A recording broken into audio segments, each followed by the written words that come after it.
Bem, como vimos na história econômica de Matão, a Companhia Agrícola Fazendas Paulistas teve um papel importante no desenvolvimento econômico do município. O conglomerado, que pertencia ao grupo empresarial inglês e que era mais conhecido por Fazendas do Cambuí ou Companhia dos Ingleses, era dividido em 22 seções. Na seção de Turiba, que todo mundo já conhece, funcionou um dos marcos da industrialização de Matão, a Óleos Cambuí. A chaminé da antiga fábrica de óleos Cambuí, fundada em 1934, que já foi o símbolo de prosperidade, foi tombada pelo patrimônio histórico do estado de São Paulo.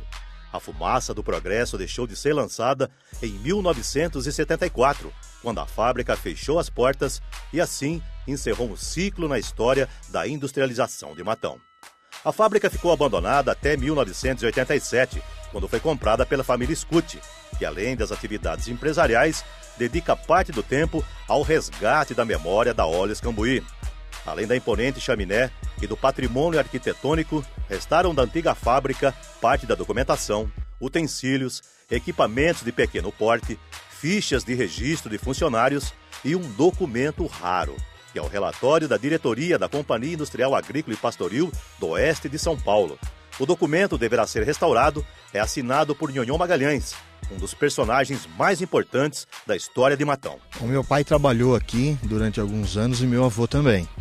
E como nós sempre fomos da Boa Vista e vimos a propriedade parada e sendo demolida, em 87 meu pai acaba comprando todo esse complexo e começa a restauração, a reforma. No entorno da fábrica de óleo havia 2 núcleos habitacionais, as colônias do Turiba e a do Pasto do Meio.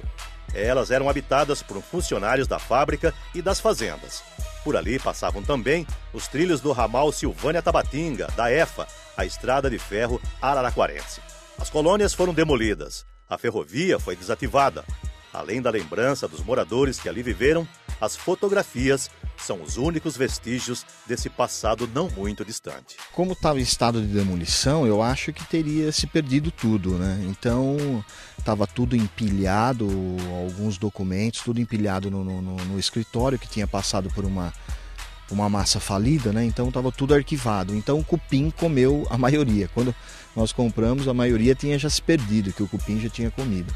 E o que eu consegui separar, eu guardei, tá guardado até hoje. Muita coisa precisa de restauro, outras não, para poder ser colocadas para o público consumir toda essa história que não tem uma continuidade em Matão, né?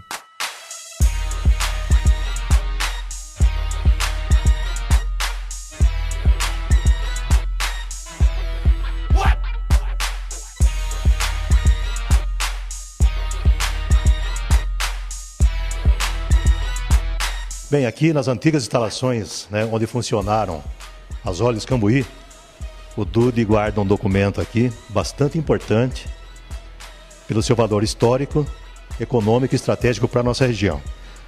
É um artigo escrito pelo jornalista Joemir Betting. Na verdade, ele remontou alguns textos que foram escritos por Nhonhô Magalhães, cujo título é Nhonhô Magalhães expõe a verdade da terra, escrito em 6 de julho de 1975, em comemoração ao centenário de nascimento de Nhonhô Magalhães, no Caderno de Economia da Folha do Estado de São Paulo. Dude, acho que aqui retrata bem a importância que Nhonhô Magalhães teve para o processo, né, de expansão do nosso município. Sem dúvida, o Nhonhô foi um grande fomentador da expansão da boca do sertão. Ele queria empurrar, uma expressão que eles usavam na época, empurrar a boca do sertão cada dia mais para longe. Como ele conhecia muito a região, em 1911 ele vende 3 fazendas e em 1912 ele compra a abandonada Seis Maria do Cambuí, do Bernardo Avelino Gavião Peixoto. A Seis Maria, como ela era servida no sul pela Estrada de Ferro Douradense, ao norte pela Estrada de Ferro Araraquarense, e o Bernardo Avelino Gavião Peixoto fez um ramal da EFA entre Silvânia e Tabatinga, ela tinha o escoamento da produção. E o Nhonhô vem a desenvolver a Seis Maria, que estava abandonada, e como ela tinha uma estrutura muito boa, foi que os ingleses se interessam para comprar do Nhonhô em 1924, pelo maior cheque emitido na história do Brasil, os 20 mil contos de réis, que é tudo isso que o Joemir Betting conta nessa matéria. Importância estratégica, econômica, cultural, histórica para Matão e uma visão de negócios, né? Acho que um pouco rara há 100 anos, se a gente for pensar. Exatamente. O Nhonhô, ele tinha umas tiradas, ele era muito, não que irônico, mas ele era muito alegre, ele contava não piadas. Ele fazia do dia a dia, ele te extraía humor, né? O humor dele, né? No entanto, que ele fala que a intuição é inteligência batendo recorde de velocidade. Foi por isso que ele vendeu a Seis Maria do Cambuí com 3 milhões de pés de café em 1924 e o café quebra em 29. Então ele estava meio que prevendo, ele acompanhava o mercado mundial, então ele sabia o que acontecia e ele tinha uma visão muito própria dos negócios. Então ele não foi pego pela crise, muito pelo contrário. Se antecipou a ela. Se antecipou a ela, em 24 ele vende por uma fortuna na época.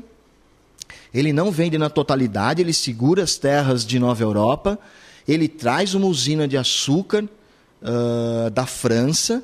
Essa usina começa a produzir açúcar em 1930 e, mais uma vez, o humor dele prevalece quando vão entrevistá-lo, o que ele acha da usina, o que ele acha do negócio, e ele comenta que ele entra nos anos 30 adoçando o café amargo dos paulistas. Depois do intervalo, a história sendo contada pelos tempos de transformações. São períodos de pioneirismo e trabalho dos comerciantes de Matão, registrados no livro Memórias do Comércio de Matão.